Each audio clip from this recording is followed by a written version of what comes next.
A magus I, from lofty heaven sent to wield and fuse the elements, born from cosmos' vast expanse to tame the wildest sea and chance.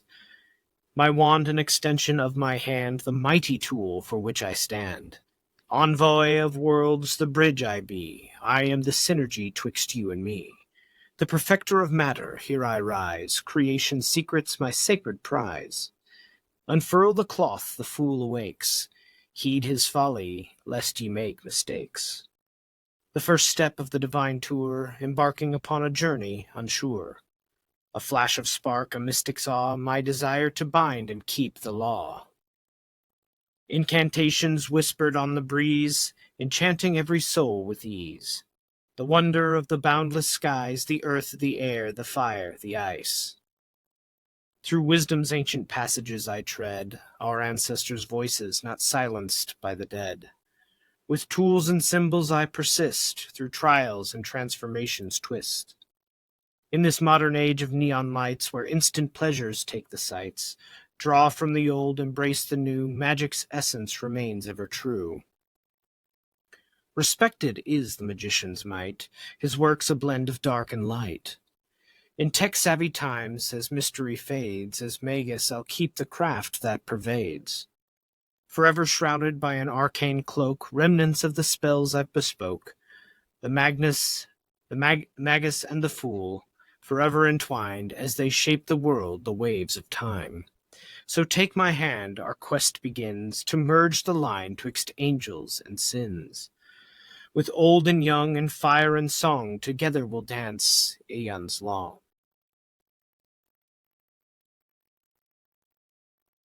That piece I wrote to solidify what I was thinking, the abstract thoughts that I was talking about when I was working on a manuscript I call Whispers of the Monad, an exploration in the alphabet, the laws of magic, the understandings that we can glean from very simple breakdown of the pieces. I was working on a system that I still work on to this day, of trying to strip down the iconography to its archetypal essence, to better understand it. Not necessarily to be a system that has worked, but one that can lend to greater understanding of the various iconographies that we plug into these categorical buckets that we try to espouse to the overarching structure or hierarchy of the universe. That poem came from that exploration, and I think still illustrates what it is that we do when we're talking about theurgical magic, or even our typical wonder-working magic. And so I'd like to read a little piece here to begin our exploration in these pieces from the Whispers of the Monad.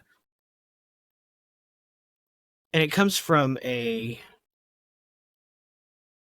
place of trying to understand where we need to be in the process of understanding levity, silliness, laughter, and the seriousness that we apply in our craft. There is so much that we take for granted, that we state as super serious. Things that we state that are super serious. I'm going to start that over. As I worked on this stripping down of magic, I realized that I can get really serious too quickly when I'm playing with these frameworks. I'm trying to unveil the mysteries, trying to understand what's going on, and I lose a little bit of the playfulness. And so at the beginning of this piece, I wrote a little piece that talks about a Zen ritual of silliness. And so I wrote, in the ever-expansive theater of existence, there are characters who dance with a laughter that echoes through the ages. They are the laughing old men who are also boys, embodiments of an ancient sage, Lao Tzu, whose name translates to the old boy, and the mirthful Buddha, or the tricksy Hermes thrice great.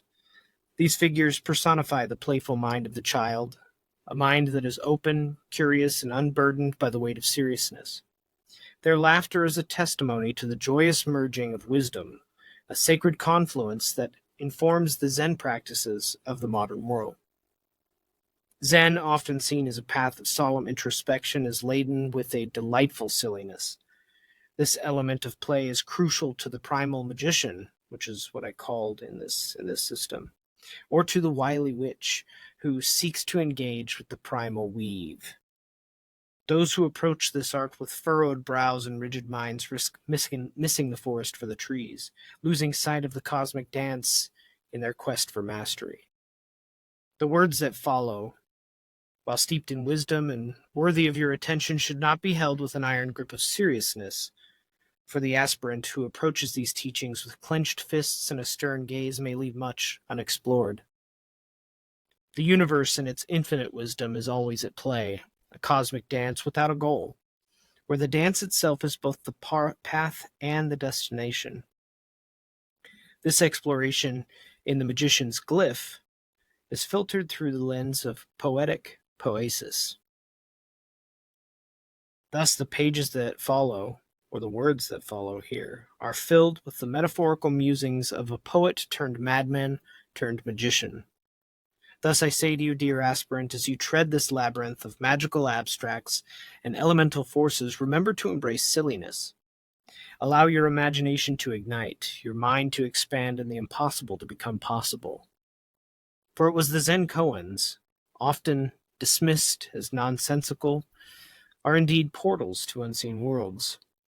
They shatter our preconceptions and birth new realms of understanding. Zen, like the magic itself, seems to dismantle the structures that bind our minds to limited perspectives.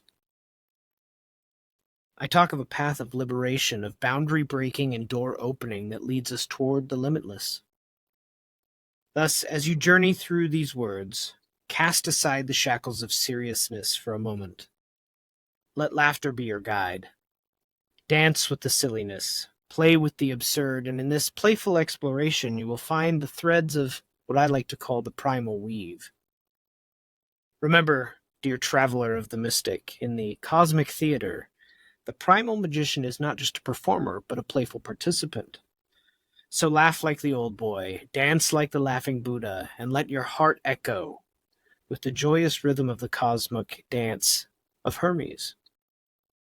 For in this dance, you are not merely a magician, you are a cosmic jester, weaving magic and mirth into the tapestry of yourself and the greater world.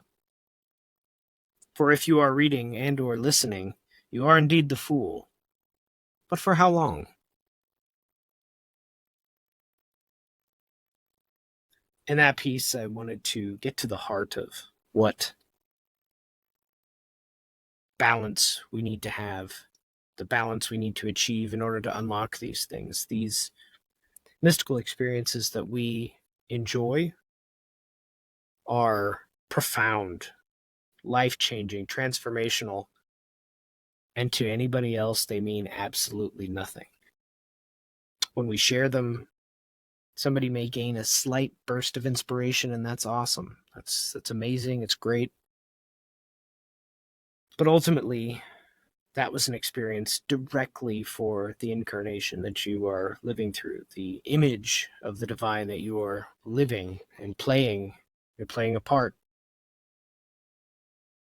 So when we get wrapped up in seriousness and this has to be a certain way, we lose the ability to play.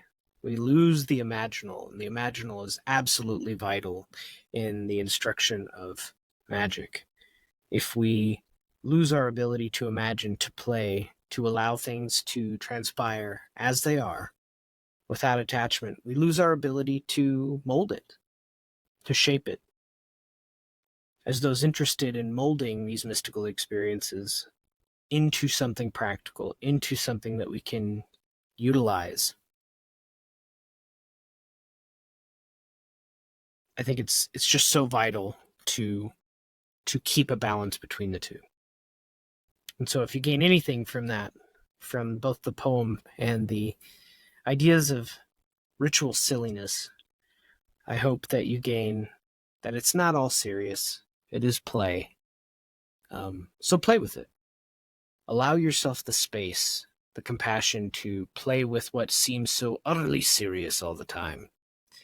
And you might find you enjoy your magic a little bit more. I'm Frater O.D, and this has been the inaugural recording of Magical Musings with Frater O.D.